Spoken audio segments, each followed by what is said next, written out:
গত কয়েকদিনের নানা রকম সমস্যা ঝামেলা ইত্যাদির পরে গতকালকে বিএনপির সঙ্গে জামায়াতের সঙ্গে এবং এনসিপির সঙ্গে প্রফেসর ইউনূসের একটা বৈঠক হইল এবং সেই বৈঠকের পরে চারিদিকে আমরা বুঝতে পারলাম যে হ্যাঁ এবার ঝামেলাটা মনে হয় মিটমাট হচ্ছে।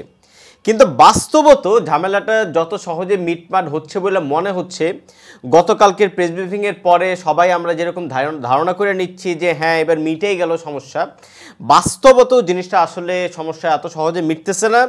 এবং সমস্যা আমি ব্যক্তিগতভাবে মনে করি, এবং শুধু আমি না আরও অনেকেই ব্যক্তিগতভাবে মনে করে যে সমস্যাটা আরও ঘনীভূত হচ্ছে, মানে সমস্যাটা আরও অন্ধকারের দিকে যাচ্ছে। বিশেষ করে সেনাপ্রধানের সঙ্গে প্রফেসর ইউনূসের গণ্ডগোল বা মতদ্বন্দ্বের যেই ঝামেলাটা সামনে আসছিল বড়ভাবে, গতকালকের বিএনপি জামাত এবং এনসিপির সঙ্গে তার বৈঠকের মধ্য দিয়ে সেই ঝামেলাটা মিটমাট হয় নাই।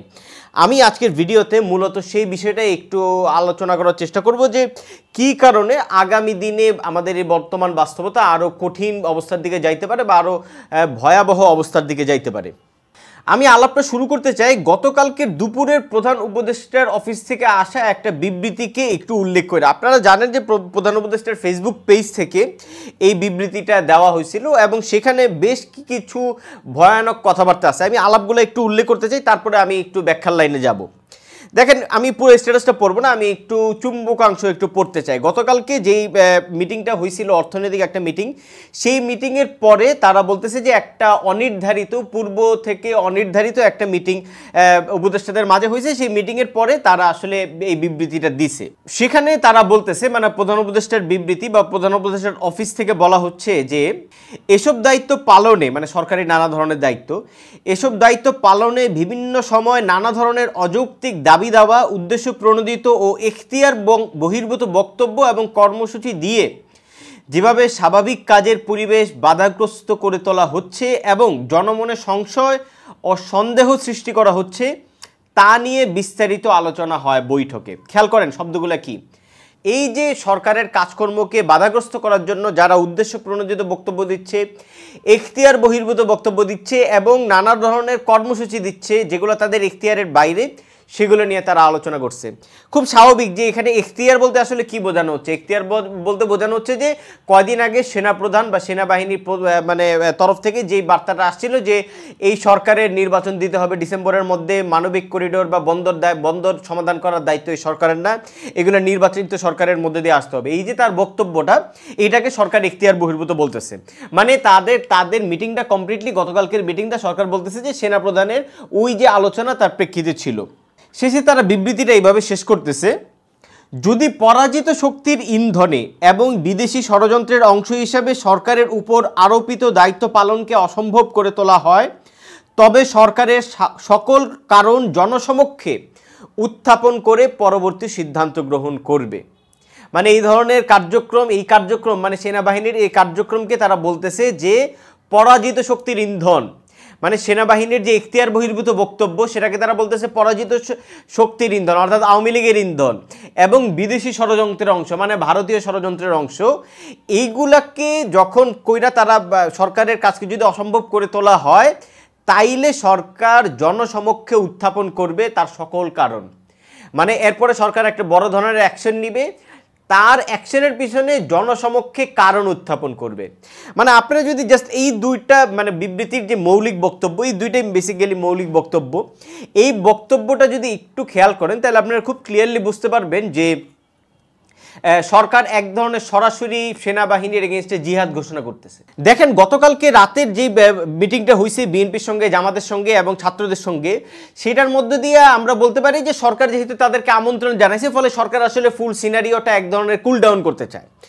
কিন্তু তার আগে যখন দুপুরবেলা মানে এই বিবৃতিটা তারা ফেসবুক পেজে দিছে, আমি ব্যক্তিগতভাবে এক ধরনের রিডিং করতে চাইছি বা এখনও আমি সেই রিডিংটা রাখতে চাই যে সরকার আসলে যেহেতু বিএনপিকে আমন্ত্রণ জানানোর মধ্যে দিয়ে, একটা বৈঠকের মধ্যে দিয়ে পরিস্থিতিটা কুল ডাউন করতে চায়, ফলে সরকার একটা মান রক্ষাও করতে চায়।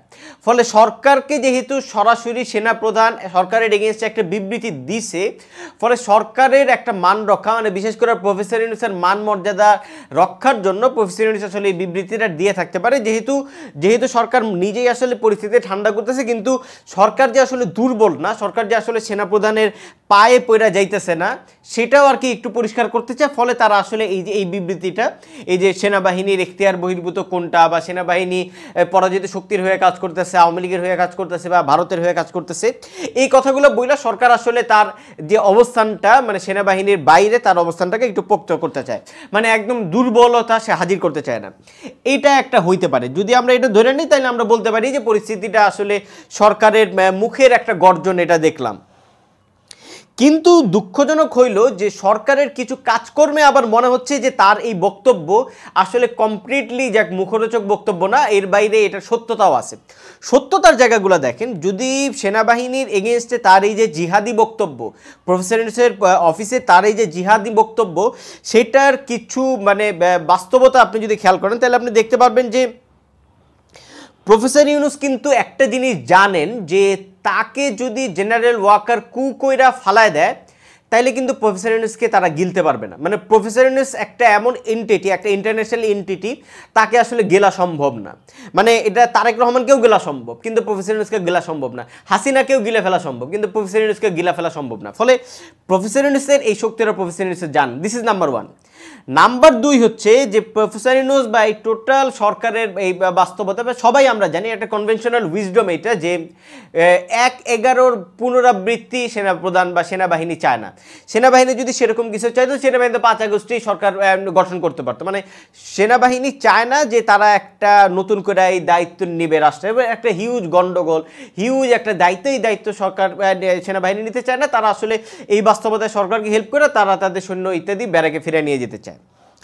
এই দুইটা তথ্য যেহেতু প্রফেসর ইউনূস জানেন, এবং প্রফেসর ইউনূস এই দুইটা জিনিসে বাস্তবতা অনুভব করেন, ফলে তিনি আসলে দেখেন এখনো পর্যন্ত সেনাবাহিনীর বক্তব্যকে কেন্দ্র কইরা তার যে পজিশন, এই পজিশন কিন্তু এখনো তিনি এক ফোঁটাও পরিবর্তন করেন নাই।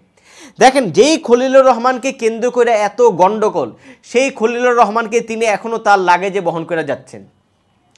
আমরা শুনলাম যে খলিলুর রহমান নিরাপত্তা উপদেষ্টা হওয়ার পরে তিনি সেনাবাহিনীর মধ্যে একটা বড় ধরনের গন্ডগোল তৈরি করতে চাইছিলেন, এবং সেই গন্ডগোলটা তিনি করতে চাইছিলেন এসএম কামরুলকে দিয়া জেনারেল ওয়াকারকে অপসারণের, এবং জেনারেল ওয়াকারকে অপসারণের জন্য প্রধান উপদেষ্টার অফিস ইনভলভ হইয়া, রাষ্ট্রপতির অফিস ইনভলভ হইয়া একটা ব্যাপক কার্যক্রম চলছিল।